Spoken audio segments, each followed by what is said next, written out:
né? Já sempre acontece uma falhinha técnica, eu fui mexer aqui no negócio e o negócio saiu do ao vivo. Mas enfim, é porque, gente, eu tô meio esbaforida mesmo. Hoje quase que não dava tempo. Quase que eu entrava pra falar com vocês do carro. Porque eu saí mais cedo, eu saí 5h20 do trabalho e vim correndo pra cá, mas tava tudo engarrafado, perdi retorno, fiz uma volta gigantesca. Só deu tempo de chegar em casa e passar um gloss na boca e pegar a minha caneca de café, porque levar até as 8h30, 21 horas não vai dar sem o café. Então eu só tive tempo de fazer isso, né? Mas voltando, a gente vai falar hoje com a Ana Alicia Ferreira.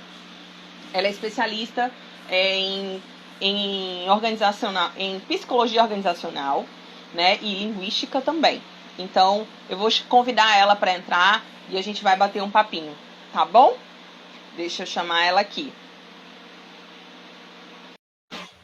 Aguardando. Ana. Dividir tela comigo. Oi! Boa noite, tudo bem?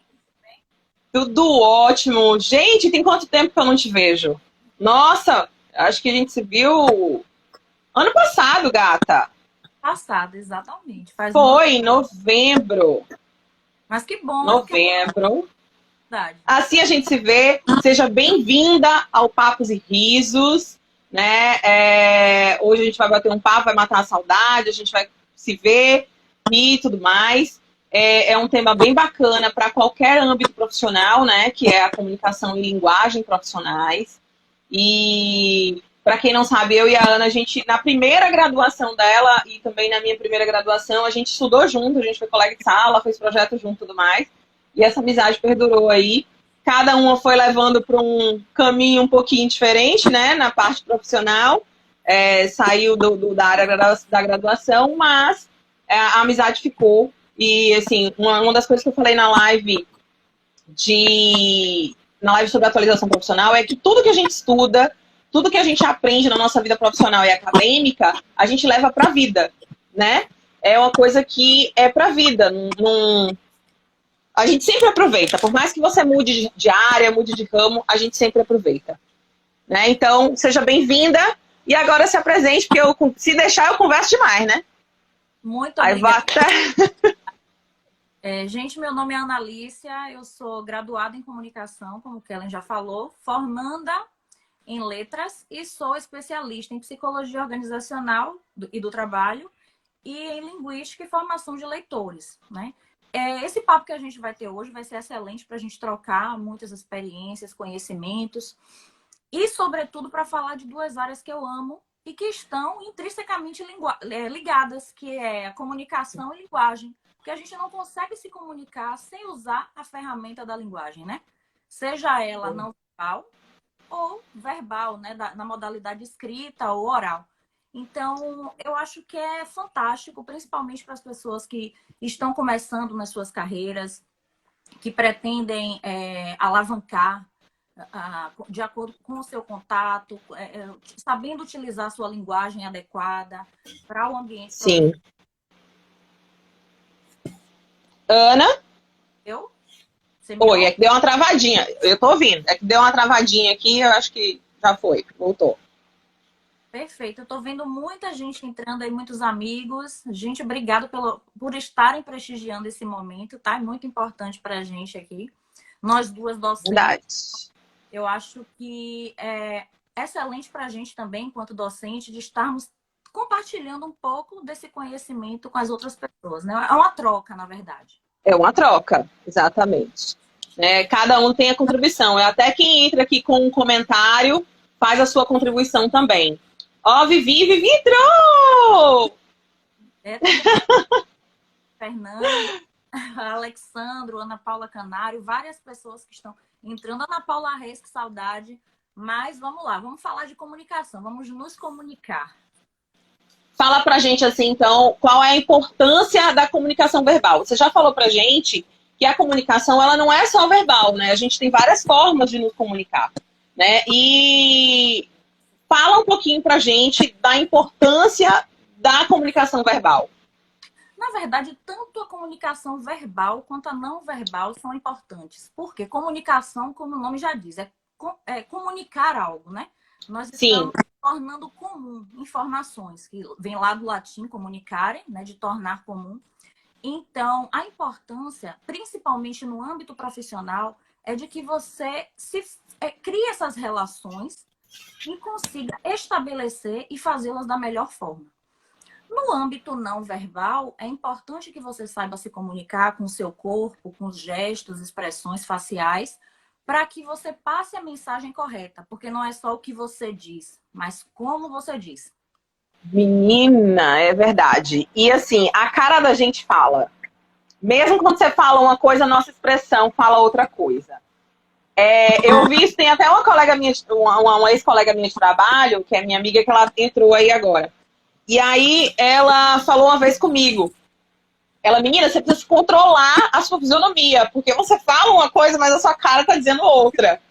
Né? E isso é muito comum para as pessoas que se expressam muito de forma facial. Você, por mais que você esteja polida, gentil e educada, né? Ela sabe que foi dela que eu falei. Então, polida e educada, então você se expressa verbalmente de uma coisa, mas o seu comportamento e a sua face, o seu gesto facial pode dizer outra completamente diferente. Exatamente. Então, por isso que tem algumas dicas, né? Para a gente tomar cuidado para não transparecer aquilo que a gente não quer que transpareça ou não transparecer a mensagem errada. Vamos supor, eu posso estar ótima conversando com você e de repente, por uma questão de estar com falta de paciência até comigo mesma, eu revirar os olhos. Eu faço muito isso. Eu faço isso. Então, paciência, né? O dar de honra.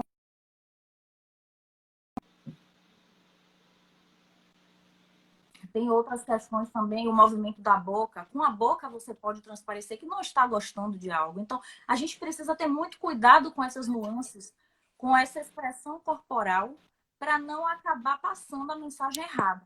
Outra coisa que é muito importante é prestar atenção na voz. No tom de voz, para a gente não estar subindo demais e o outro achar que você está irritado, mas também na voz.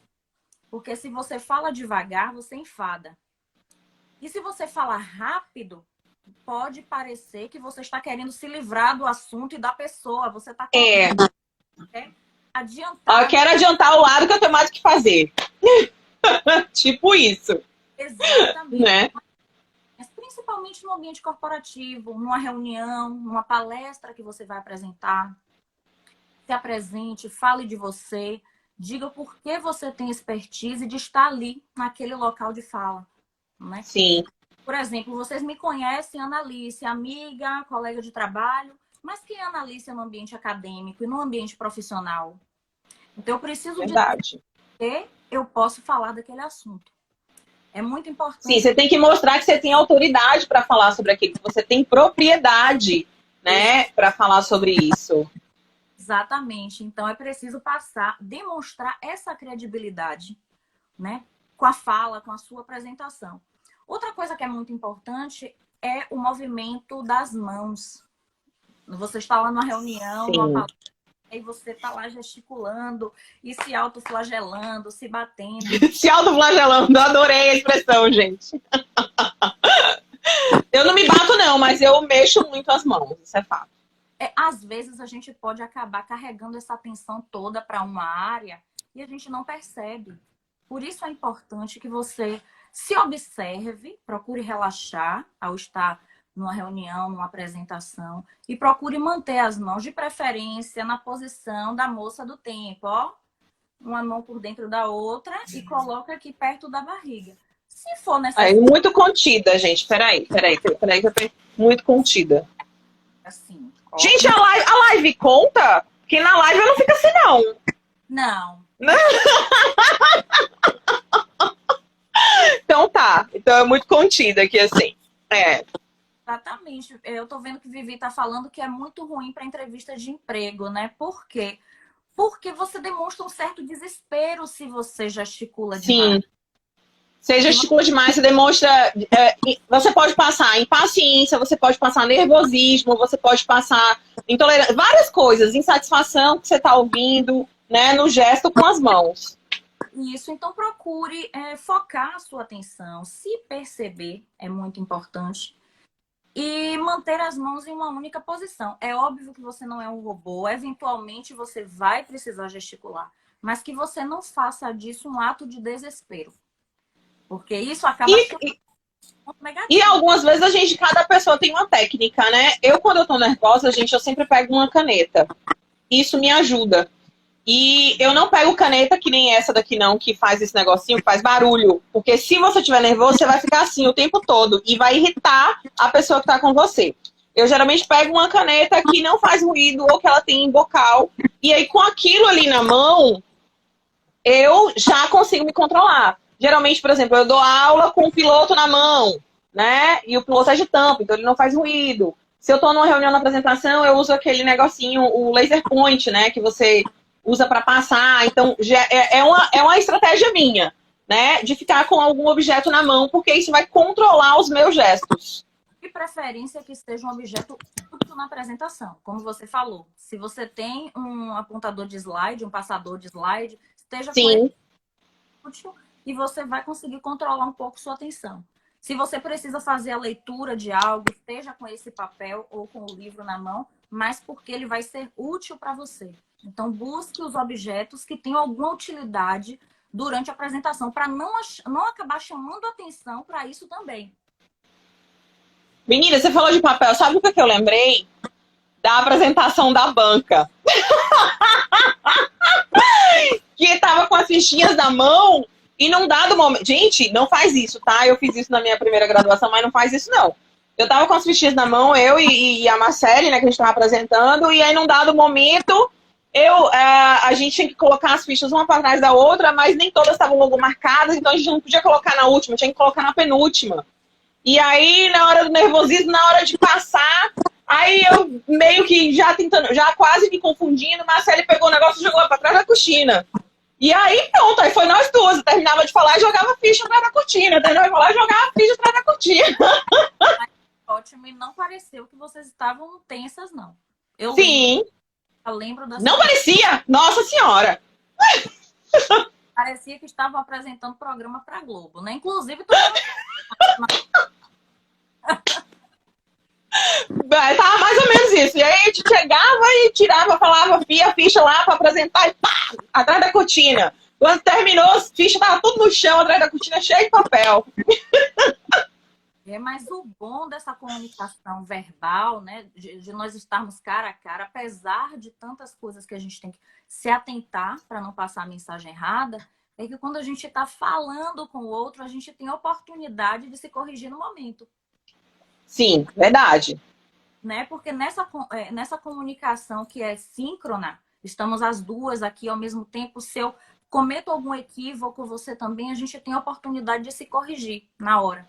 O que não acontece na comunicação escrita. Uma coisa que a Dani comentou aqui, ela falou que, assim, que em relação à forma de gesticular, depende também do empregador e depende da vaga, eu acho, também. Ela é da área comercial, né? Foi da área comercial por muito tempo. Eu também. Então, assim, a pessoa que chega muito caladinha, muito, sabe, muito travada, já não é muito adequada para a área comercial. Para a área comercial, a pessoa tem que estar mais, né? Mais acelerada. Gesticular de alguém que trabalha com a área comercial, que vai se comunicar com o cliente, é diferente de um gesticular desesperado. O contratante... Sim, né? Verdade. Eu acho que isso é verdade. Por essas questões, quando a pessoa está muito nervosa, a forma de mexer na roupa, mexe no cabelo o tempo todo, vai falar e acaba não gesticular natural, mas um gesticular espalhafatoso, né? Então, eu acho que tudo depende. Tudo tem que ser equilibrado. Sim. Porque tem gente que a pessoa, quando tá nervosa, ela cada um tem sua mania, né? Então, assim, ou é com as mãos, ou é passando a mão no cabelo, jogando o cabelo para um lado pro outro, né? E, enfim, e se bate, como você falou, né? A pessoa se autoflagela e tal. Então, cada um tem um comportamento diferente. Tudo verdade. O ideal é você conseguir encontrar um equilíbrio nas suas ações. Para que você consiga esconder, se você estiver nervosa, que você consiga esconder um pouco isso, né? É. E qual que é a sua estratégia, Ana? Eu já falei da minha, que é a caneta, o objeto lá do laser point. E a sua? Ou Na qual é a dica, assim, master que você dá pra gente? Na verdade, eu também faço a mesma coisa. Eu sempre busco estar com algum objeto que vai ser útil para mim na apresentação. Se eu tiver que passar Entendi. slide, eu vou estar com o passador de slides na mão. Se eu for fazer a leitura de um texto, eu vou estar com esse texto na mão. Mas não para estar me abanando com o texto, não, gente. É para segurar, para que você consiga se conter, né? Eu estou vendo alguns comentários aqui, né? Alex falou que há pessoas que são da área comercial e também são muito tímidas. É isso, é questão do equilíbrio, né?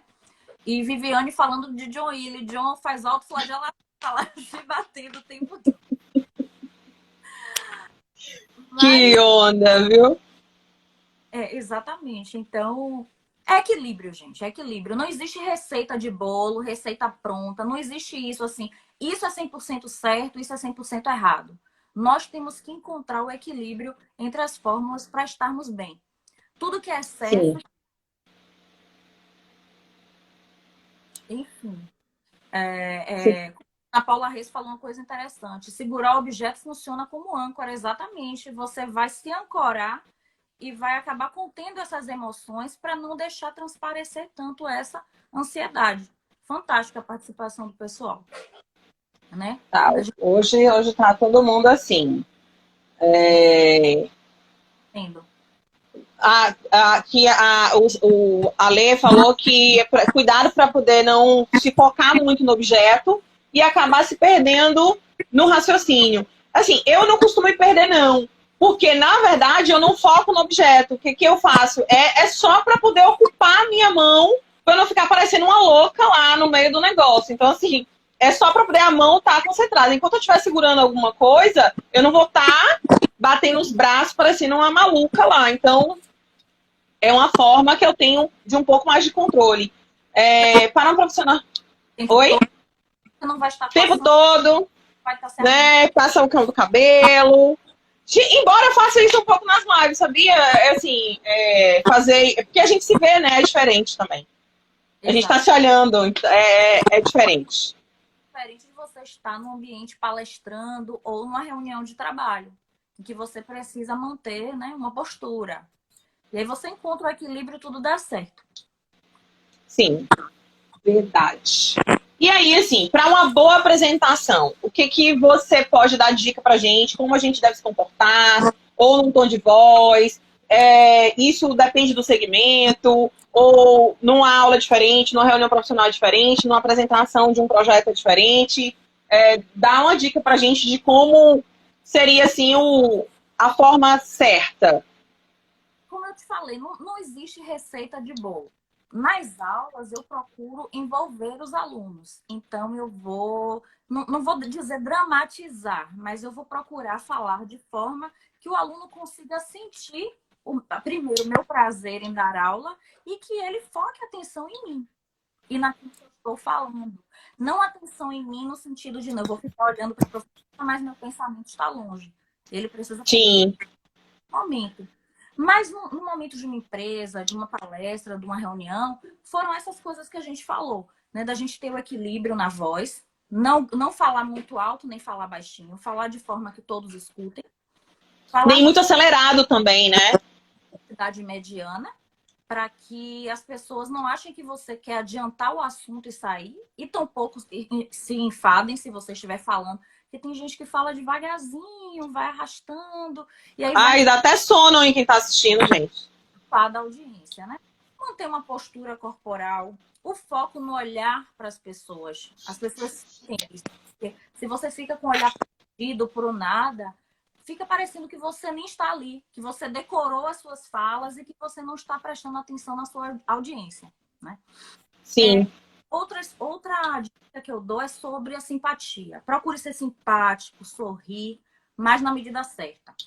Tem que ter esse limite, a gente tem que saber utilizar o humor nas apresentações para a gente não correr o risco de acabar fazendo uma piada, fazendo uma brincadeira que acabe constrangendo ou machucando o outro. né? Porque se a brincadeira machuca, já deixa de ser brincadeira.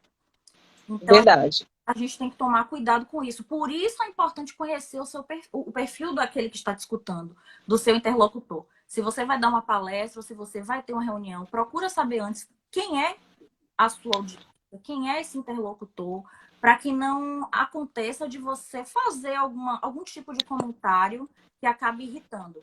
Aí gera um problema um pouco maior, é chato, né? Tem uma pergunta que passou ali, mas eu acabei passando dele e voltando. Aí perguntando sobre como um psicólogo pode ter uma postura diante de um paciente que não demonstre frieza ou distância. A gente falou, a Ana falou aqui agora sobre o fato de você dar atenção para as pessoas, olhar para as pessoas, porque às vezes isso serve também para o paciente, tá, gente?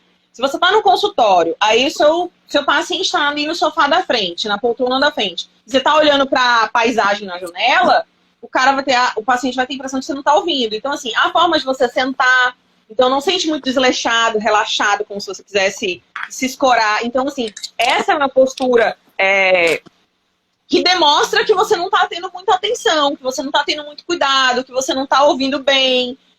Ouvir e escutar são coisas diferentes. Então, assim, ela está me ouvindo, mas não está me escutando, porque não está prestando atenção. Então, essa postura de um comportamento, da forma de você sentar, de você se colocar, e na atenção que você olha para o outro, ele já percebe que você está dando atenção a ele. Aí você está no consultório, sentada lá, olhando para o carro que está passando pela janela, ou sei lá o que está passando pelo vidro, pela vitrine, enfim. E sentando toda torta, destronchada lá, realmente, eu paro de falar, porque eu acho que a pessoa não está me ouvindo. Né? Enfim, e por fim, e não menos importante, se você está fazendo uma palestra ou em uma reunião, procure dominar o assunto sobre o qual você vai falar. Eventualmente, pode surgir alguma pergunta que você não saiba responder. Isso é absolutamente normal, porque ninguém sabe de tudo.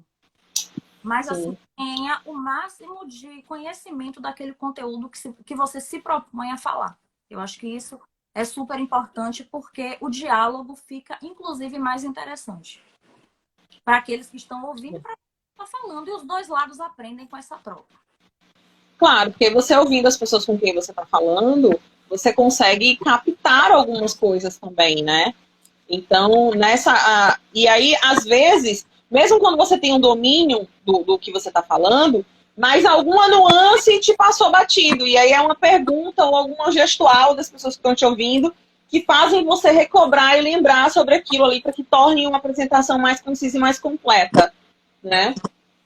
Exatamente. E aí, falando de Pode falar.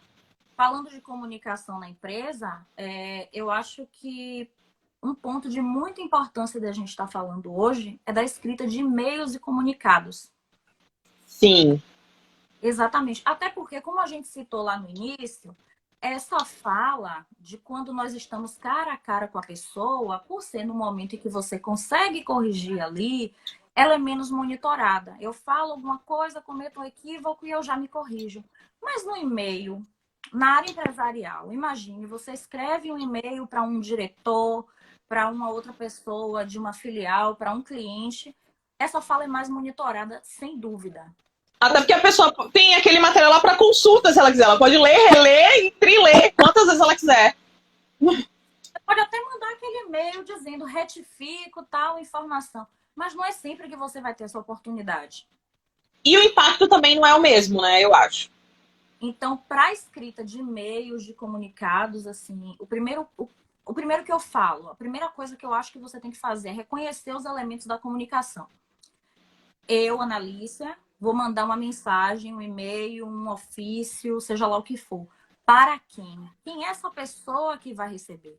Ah, Ana, mas por quê? Primeiro, a escolha de palavras, a escolha lexical é muito importante nesse momento. Sim. Porque, por exemplo, eu, enfermeira, tenho uma vastidão de vocabulário técnico e eu posso escrever se eu estiver falando com um médico ou com uma enfermeira. O psicólogo, da mesma forma. Ele tem um vocabulário técnico, né? Uma escolha lexical técnica que ele vai falar, que ele vai utilizar se ele estiver se dirigindo a pessoas da área. Mas a partir do momento que você vai se dirigir, até para falar do mesmo assunto, mas para uma pessoa leiga, A sua forma de se comunicar deve ser diferente para que não haja ruído, porque o outro... Verdade. A gente tem muito costume de dizer assim, ah, eu sou responsável por aquilo que eu digo, não pelo que você entende. Não. Principalmente no ambiente empresarial. Você precisa pensar assim, poxa, se eu estivesse recebendo esse e-mail, eu entenderia? E assim, às vezes a gente manda um e-mail, um comunicado para uma pessoa de um setor completamente diferente. Então, assim, a linguagem não vai ser a mesma. Então, se eu for, eu sou da área comercial, e aí eu mando um e-mail para o pessoal do administrativo ou do financeiro. Porque não, porque eu selinho do cliente, e aí no trade, e aí no flow share da loja, o cara não vai saber do que eu tô falando. A Isso. área dele é outra. Então, assim, toda a área profissional, ela tem a sua linguagem técnica. Então, você tem que saber, de fato, para quem... Se eu mandar isso para o meu gerente, o cara vai saber completamente o que ele tá falando, do que eu tô falando. Mas se for para uma pessoa do financeiro, administrativo, não vai saber. Então, você tem que saber para quem que você vai mandar aquele e-mail e se essa pessoa vai entender a sua linguagem, né? Exatamente. Por isso a escolha lexical é muito importante. Essa escolha de palavras, de você saber com quem você vai falar e o que você vai falar. E aí, depois de você saber quem fala você e para quem você fala, é importante você determinar o seguinte: qual o objetivo dessa comunicação? O objetivo deste e-mail. Aí isso me traz lá para trás, da época da escola, que a gente aprendeu sobre os tipos de texto, né? Ah, é o texto dissertativo, argumentativo. Narrativo. Aí pensa o seguinte: o que é que você quer com este e-mail? Você quer narrar alguma coisa? Você quer informar uma situação? Você quer argumentar e persuadir alguém a algo? Você quer fazer um tutorial, né? Que é o tipo de texto injuntivo que a gente aprende na escola. Aí eu já trago um pouco de uma crítica, infelizmente, para a área de educação. Que lá atrás, quando a gente estava na escola, a gente aprendeu o tipo de texto, aprendeu. Mas a gente aprende muito voltado para outras coisas. A gente aprende que, eu vou aprender Sim, ação para o vestibular ou para concurso. Só que a gente esquece o seguinte: a educação te prepara para a vida. Você não pode pensar exatamente. que você E a vai, comunicação faz parte da nossa vida inteira. você vai aprender língua portuguesa, gente, para utilizar, porque a função da educação é justamente essa: preparar cidadãos para transitar nas diferentes esferas da vida. Então, esse conhecimento que você adquire na escola precisa te preparar para conviver em sociedade e para conseguir utilizar todos os gêneros textuais a todo tempo. Não é só Enem, vestibular, não é só concurso, não, viu? Se vocês pensam dessa forma, eu sinto muito, porque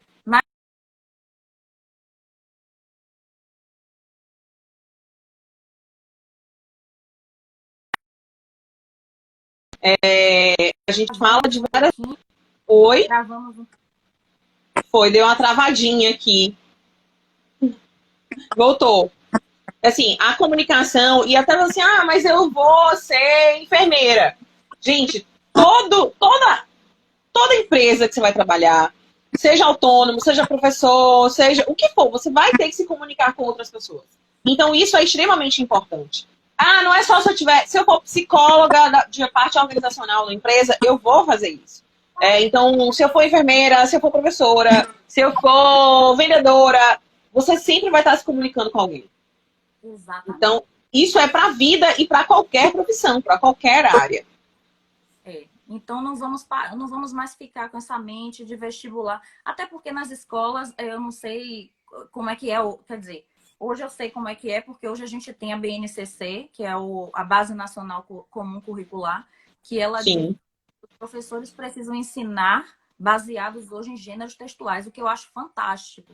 Porque a gente não precisa mais ensinar baseado em frases soltas. A gente precisa ter um contexto e contextualizar o ensino da gramática. Mas pense aí naquela época em que língua portuguesa era dividida em três coisas completamente desassociadas, que era literatura, gramática e redação. é verdade. E língua portuguesa Verdade, era exatamente assim. é uma coisa só.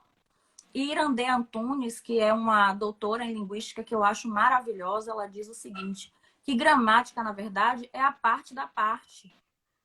Saber gramática não quer dizer que você domine língua portuguesa, você domina as regras, você domina as regras da norma padrão.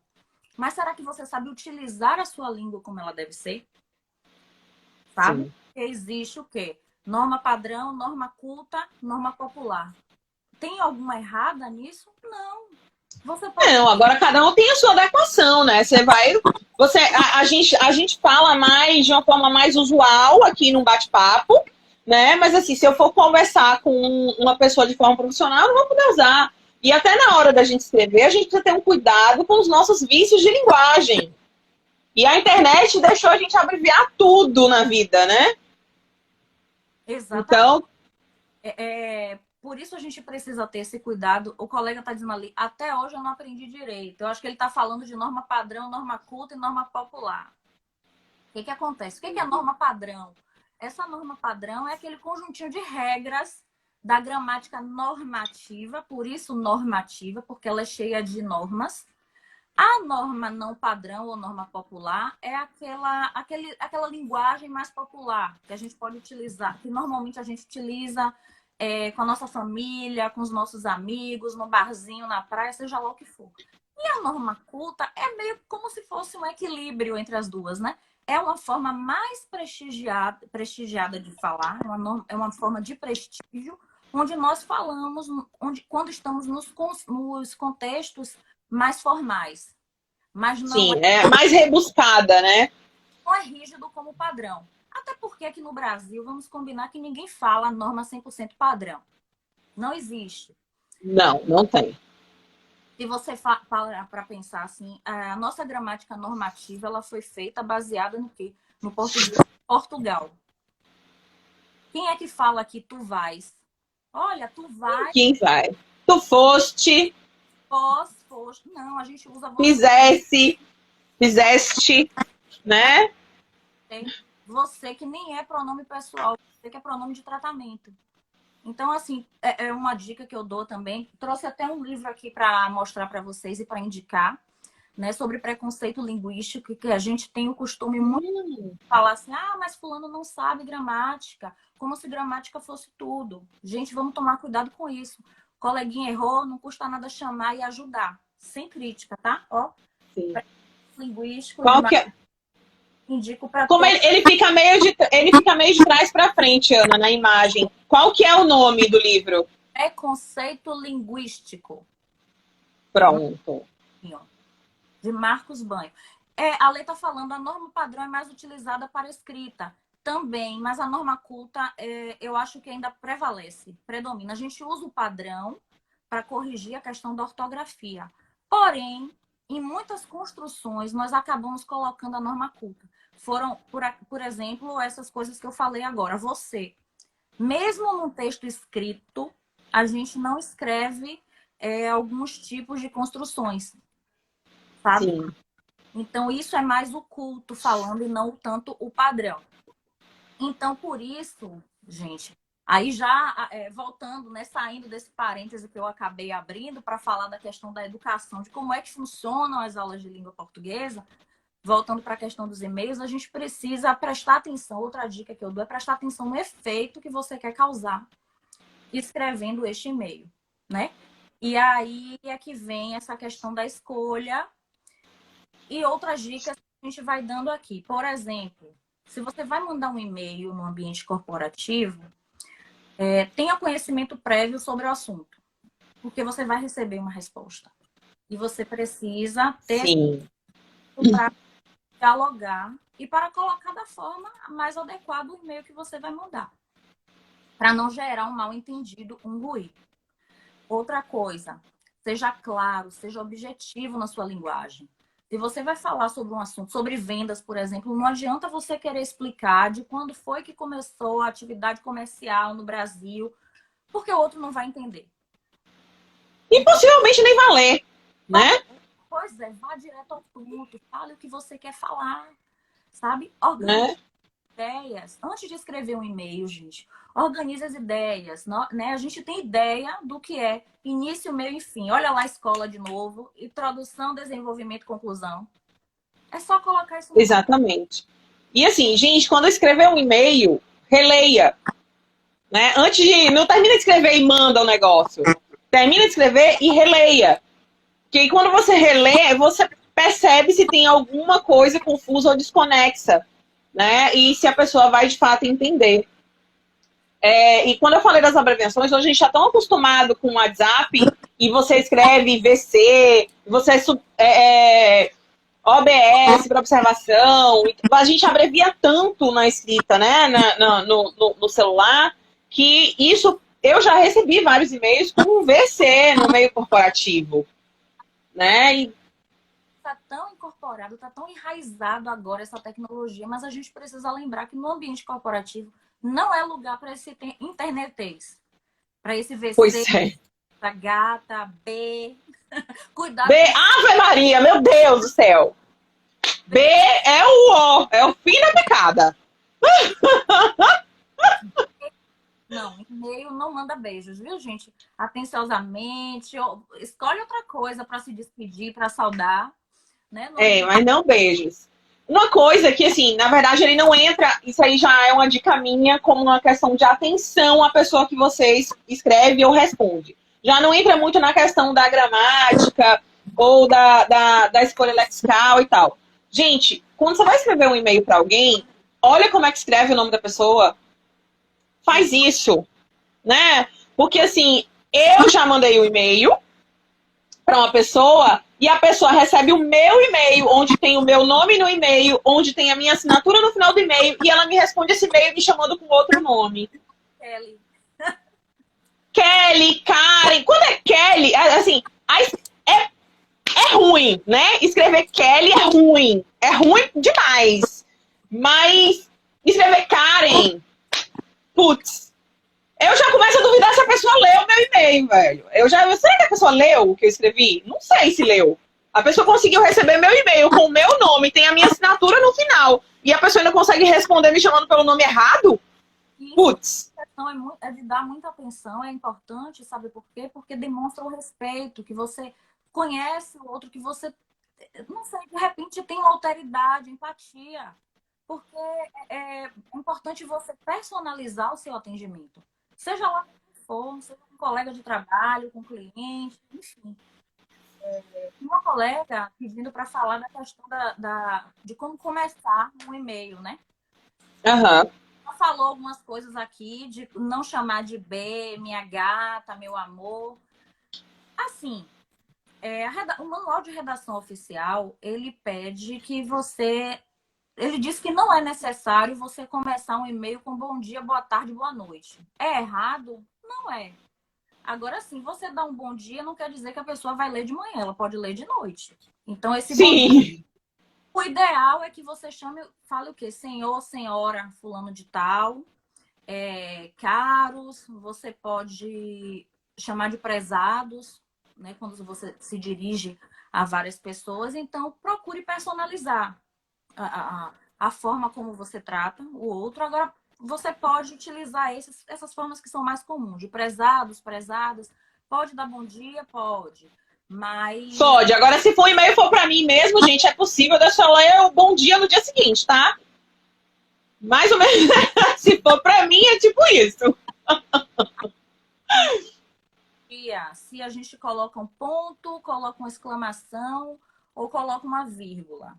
Tá, você pode colocar bom dia com ponto, você pode colocar bom dia com vírgula também, porque logo em seguida vem a continuação do e-mail, que na carta, por exemplo, a gente escreve, né? Dessa forma, Sim. não é exclamação, não.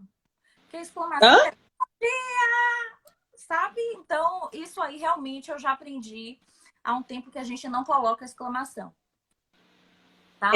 Pois é, gente.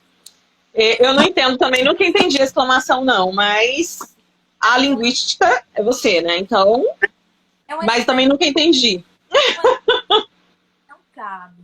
Sobre essa questão de reler, Shirley pontuou ali, de preferência pedir ao colega do lado que releia.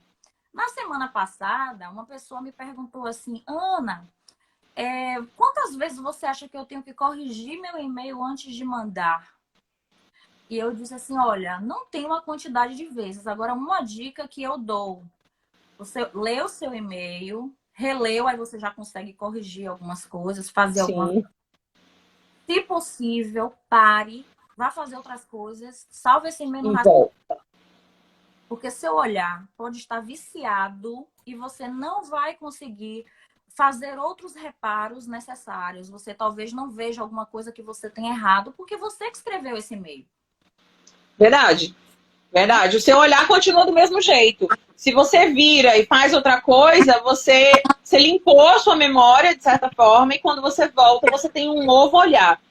Pedir ao colega do lado, gente, eu acho, não é de todo ruim. Mas você também precisa saber qual é o conteúdo do e-mail, porque às vezes ele é um e-mail confidencial e que ele não deve ter um teor de conhecimento do seu colega, né? Então, assim, depende muito de onde você trabalha, qual é o assunto do e-mail. Determinados e-mails que eu envio, por exemplo, eu não posso pedir ao meu par para ler porque não cabe, é um assunto mais confidencial. Então, assim, você tem que estar atento se a pessoa pode ler ou não, né? Então, tem isso também. Bem, se você escreve um e-mail, você está naquela discussão acalorada com a pessoa, sabe? Tá brigando por causa de uma venda. Não mande esse e-mail com raiva, não. Espere um pouquinho também, vá fazer outras coisas, depois você olha. Aí você tá falando isso pra mim, que eu tô ligada.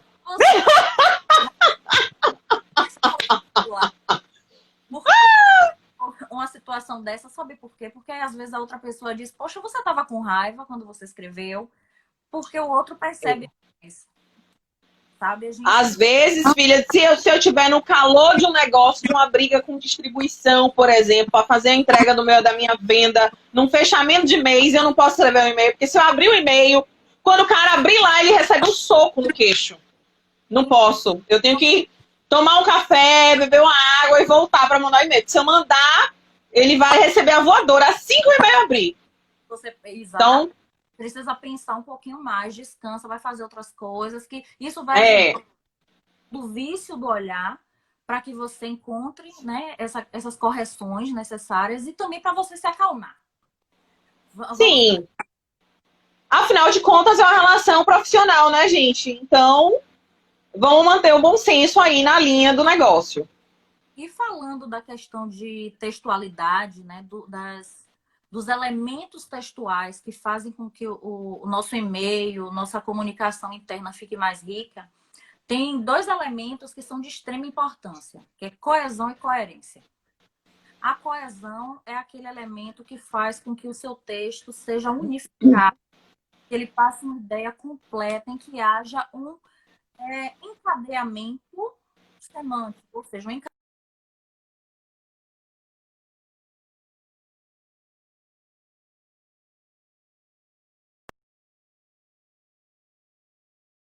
Porém, contudo, entretanto. Oi, travou? Pessoas. Eu estava falando a respeito de coesão, que é aquele elemento textual que causa um encadeamento semântico, né? Então, o que é essa coesão? São todos os elementos que fazem com que o texto ele seja fluido. Por exemplo, a utilização dos conectivos, mas, porém, entretanto, contudo, todavia, pois, haja vista, tudo aquilo que você pode utilizar para que o seu texto não fique um conjunto de frases. Eu ponho uma frase, ponto. Outra frase, ponto. Não, você pode enriquecer o seu texto, utilizando, inclusive, da coesão lexical. O que é isso? Palavras que fazem parte do mesmo conjunto semântico, do mesmo conjunto de significados. Ele vai dar ideia de unidade, de início, meio e fim. Sim. Né? Então, você começa falando de um assunto e por mais que em algum momento você não toque uma determinada palavra, mas você vai utilizar outras palavras do seu vocabulário que vão dar sentido ao conjunto. Né? E isso é fantástico. Sim. Isso é um ponto. E coerência é o raciocínio, é aquele raciocínio lógico, é aquele segmento lógico que faz com que, o nome já diz, né? Que faz com que o seu texto seja coerente, que ele faça sentido para o outro. Porque às vezes a pessoa escreve um parágrafo, no segundo parágrafo você fala assim, gente, às vezes não parece nem que foi a mesma pessoa que escreveu e nem que tá falando da mesma coisa. De tão loucura que é, às vezes, né? Exatamente. E a gente precisa pensar naquilo que eu já falei lá. Princípio, meio e fim. Na ordem, no raciocínio lógico. De você compreender qual é a lógica e organizar aquilo que você vai falar. Outra, Sim. outra dica importante também é com relação justamente ao efeito de sentido que você quer provocar no outro. Então, isso vai fazer com que você faça as escolhas corretas, as escolhas mais adequadas dentro do seu texto. Porém, não esqueça de evitar as redundâncias, de evitar, porque eu falei muito de escolha lexical, de você escolher o grupo de palavras que façam sentido entre si, mas aí a gente tem que tomar cuidado para não ser repetitivo, para que aquele que está lendo não diga assim, poxa, deu a... Nossa, eu já recebi textos de meia página com uns 10 porém, assim. Exatamente, porque a gente tem opções na língua portuguesa de substituir, porém, por outras coisas, tá? Então, esse mas são elementos de coesão, né? Brenda falando, no caso, os conectivos ajudam na questão da coesão, certo? Exatamente. Porque ele Exatamente. dá essa fluidez ao texto, para que você não fique utilizando só frases, ponto, segmento, frase, ponto, segmento, frase, ponto. Então, você vai ter uma linha mais fluida do seu pensamento. Para evitar a questão da redundância dessas repetições, nós temos alguns elementos. A gente pode, por exemplo, parafrasear. Às vezes você tem um texto longo, ou não um texto longo, às vezes você quer passar uma mensagem que é um tanto quanto complexa, e o e-mail às vezes tem que ser grande porque não tem outro jeito, e você tem que tomar cuidado para que o outro entenda. O que você faz? Você pode escrever o seu texto de forma sempre clara e objetiva, mas aí você pode criar com aquele ou seja, em outras palavras, e aí escrever com a mesma coisa com outras palavras, para que você tenha certeza de que o outro entendeu. Verdade. Um exemplo dos conectivos, por exemplo, gente, por exemplo, eu estive num cliente hoje, no entanto, ela não estava lá. Isso. Então, assim, você dá uma fluidez no texto. Eu estive na cliente hoje, ela não estava lá. Exatamente. Você dá um segmento sem precisar ficar interrompendo a linha do pensamento, porque senão você robotiza. Sim. A colega está falando a respeito de pleonasmo, né? Novidade nova, novo lançamento, né? Que são esse tipo de redundância óbvia, né? É disso que trata os Né? Destacar enfatizando. Nossa Senhora! A gente tem outra dica também para evitar as redundâncias, que é a gente não ter o medo de usar pronome e usar sinônimo. Por exemplo, eu estou falando a respeito de Kellen. Kellen planejou uma sequência de lives, ponto segmento. Ela tem se dedicado muito em encontrar palestrantes, etc. Ou seja, você substitui o Kellen da primeira frase, ela. Não é? Então, você fazendo isso, você não cansa seu texto repetindo o tempo todo. Kellen, Kellen, Kellen. Aí você pode também, no lugar do pronome, utilizar um sinônimo. Kellen é o quê? Gestora. Então, em algum momento, você vai falar de Kellen de novo, você pode dizer a gestora fez, porque você vai estar, como você vai estar retomando o nome Kellen, que é uma anáfora, na verdade, né? Uhum. Você ganha um significado maior com o seu texto. A língua portuguesa é maravilhosa, né, gente? A gente tem muitas coisas para causar Vendendo seu peixe. Exato. Causar o efeito que a gente quiser, utilizando a língua portuguesa. É uma língua maravilhosa. Só não utilizem o mesmo. Olha, ela está organizando umas lives. A mesma tem buscado palestras. Gente, o mesmo não é pronome. Tá? Então, assim, não utilizem o mesmo como se fosse pronome, porque o mesmo não substitui o nome. Não é. Eu, tu, ele, nós, vós, eles. Fica a dica, fica a dica. Fica a dica. Ana, diz pra mim o que é netiqueta. Netiqueta. Netiqueta é essa etiqueta da internet. É o tipo de etiqueta que nós temos que utilizar para utilizar os recursos da internet. E-mail, WhatsApp, etc. Por exemplo, que a gente comentou lá sobre abreviações. Essas abreviações dentro do ambiente corporativo, esse beleza, beleza, VC, sabe? No ambiente corporativo não cabe. Então, vamos lá, na etiqueta, são dicas importantíssimas para a gente saber utilizar esses recursos da internet. Outra coisa, Sim. ações. A gente sempre tem aquele colega que escreve aquele texto todo rabiscado de negrito, itálico, sublinhado, em amarelo, sai Minha taxando. nossa. É até cansativo você ver um negócio desse, né? É um recurso que a gente tem que tomar cuidado. A gente precisa utilizar na etiqueta para conter esse tipo de coisa. Até porque, assim, gente, o negrito e o itálico, eles têm funções próprias. Quais são as Sim. funções? O negrito, ele serve para destacar letras, palavras ou frase. Não é para você destacar um texto todo. É quando você quer dar uma ênfase ao negrito. E o itálico é para destacar também, porém, é um destaque diferente. No caso em que eu quiser falar, por exemplo, de nomes de espécies, de plantas ou de animais, palavras em latim, palavras estrangeiras que não estejam incorporadas ao vocabulário da língua portuguesa. Ah, Ana, toda palavra estrangeira eu tenho que usar itálico? Não. Só aquelas que não estiverem incorporadas ao idioma português. Por exemplo, deadline, startup. Isso aí a gente coloca em itálico.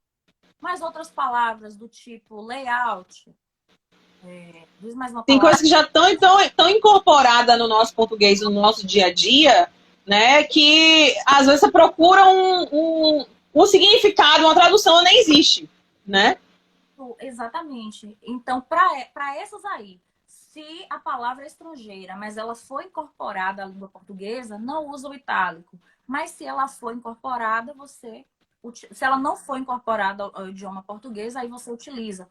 Outra coisa, o itálico também serve para você colocar em títulos de texto, títulos de obras dentro do seu texto, ou até mesmo para fazer citação.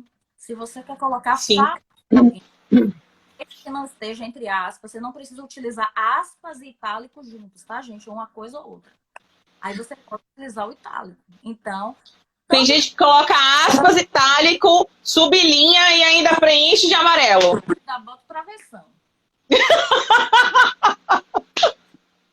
Então, assim, cuidado para você não acabar preenchendo. É muita informação, gente.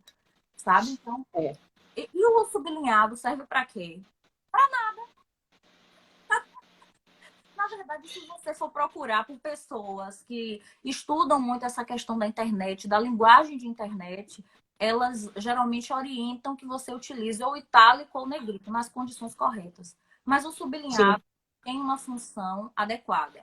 Ou não tem uma função exata, não tem uma função específica. Não tem uma utilidade. Isso.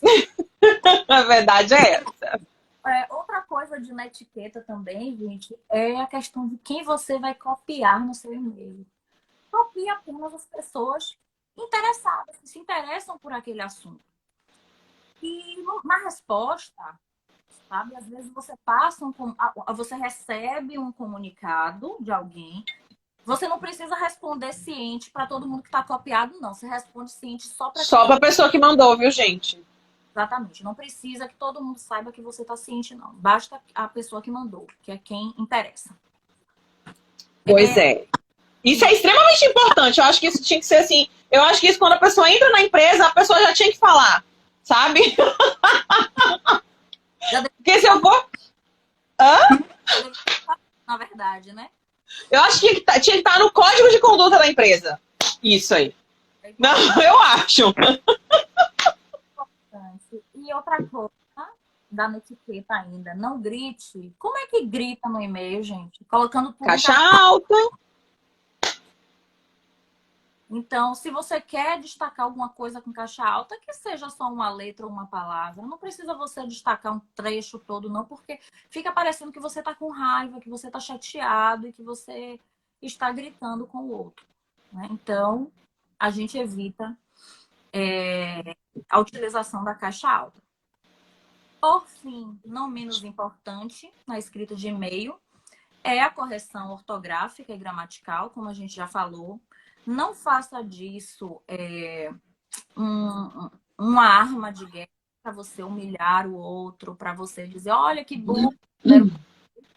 Não faça isso, mas assim, perceba que você pode corrigir, mas isso não significa que você nunca pode errar. Então, assim, corrija, Verdade. releia o seu e-mail antes de você enviar, mas tendo a certeza, né, ou sabendo que eventualmente pode acontecer o erro também, e que isso é normal, porque ninguém é perfeito. Quando eu recebo alguma coisa escrita errada de alguém que eu tenho muita intimidade, muita aproximação, uma palavra escrita errada, alguma coisa assim, eu falo com a pessoa. Quando é alguém que eu não tenho tanta intimidade, eu dou um jeito de usar aquela palavra na resposta para a pessoa com a escrita correta. Né? A pessoa escreveu de um jeito errado. Se eu tiver intimidade, eu vou lá e falo, pô, não é assim e tal. Mas se eu não tiver muita afinidade, não tiver muita aproximação com a pessoa, eu me sinto constrangida na correção. E aí eu faço isso, eu respondo inserindo aquela palavra, só que aí escrita da maneira certa. Isso, agora você tem que tomar cuidado da forma como você fala, né, para não Sim. acabar ofendendo, como você falou. Utilize, que eu acho mais interessante realmente você utilizar, ou se for alguém que você tem intimidade, chame e comente. O pessoal tá pedindo aí pra gente falar um pouquinho de gerúndio, né? Gerúndio. Eu estou ouvindo estar falando. Se falar falando, pelo menos mal, né? Pior quando fala falando. Gente, gerúndio tem um D, tá? A questão do gerúndio é o seguinte: se eu digo para você, eu estou falando, ok, isso indica que é uma ação.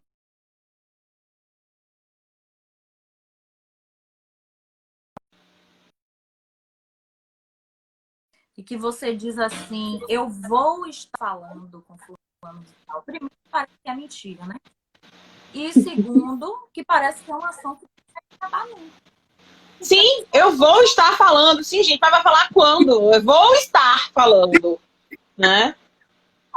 Eu vou falar. Você não vai estar falando, não. Eu vou falar. Esse vou estar falando é um processo contínuo, né? É um processo contínuo. Vou estar falando. Eu vou falar, pronto. E assunto resolvido. Até porque a construção do gerúndio não é essa, né? Não é o pronome infinitivo e gerúndio. Sim. Não. Então, ou eu estou falando, né? Ou eu vou falar. Mas eu vou estar falando não existe. Então, o problema todo não é o uso do gerúndio, não é usar o gerúndio. O gerúndio não está errado. É a forma como se usa ele. Como se No fosse... telemarketing, então, só usa errado. Porque a menina tem assim, vou estar transferindo senhora para outro. Eu vou estar cadastrando, né? Eu vou estar registrando aqui o seu protocolo e a sua reclamação para estar sendo analisada pelo departamento. Você sabe que é tudo mentira, que não vai fazer nada. Sim, fato. Né? Não, o cuidado, na verdade, que você precisa ter não é o simples uso do gerúndio, é como utilizar e utilizar da forma adequada. Tá? Como eu falei, você não usa o gerúndio colocando o infinitivo antes. Você utiliza o gerúndio com o verbo da forma correta. Isso aí. O que tem mais pra gente falar? Menina, são 8 horas, vai encerrar daqui a pouco nossa live. A gente falar é fantástico. Dá a conversa aqui para até amanhã para a gente falar dos porquês, para a gente falar de anexo, anexa, em anexo. Eu acho que cabe muita coisa que a gente ficaria aqui até amanhã. Até amanhã. Mas tem alguma coisa que você queira comentar que se não der tempo, a gente vai dar o tempo aqui do Instagram, a gente encerra e volta. E aí a gente termina. O que você considera assim crucial que a gente precisa comentar? Eu acho que nós falamos tudo, na verdade. Porém, eu queria mesmo era indicar para vocês um outro livro, tá? Não estou ganhando nada, não, mas é fantástico. Eu acho que você tá ganhando comissão da livraria Saraiva. Gente, Ih, falei o nome da livraria. Lutar com Palavras, Coesão e Coerência. Esse livro aqui, de Irandé Antunes, tem uma linguagem muito fácil, tem uma linguagem fantástica. E ela explica tudo sobre como você dá continuidade ao seu texto, transformar o seu texto em algo fluido e gostoso. 20 segundos! Gente, muito obrigada pela atenção de vocês. Adorei a oportunidade, espero que haja outras. Grande Vamos ter.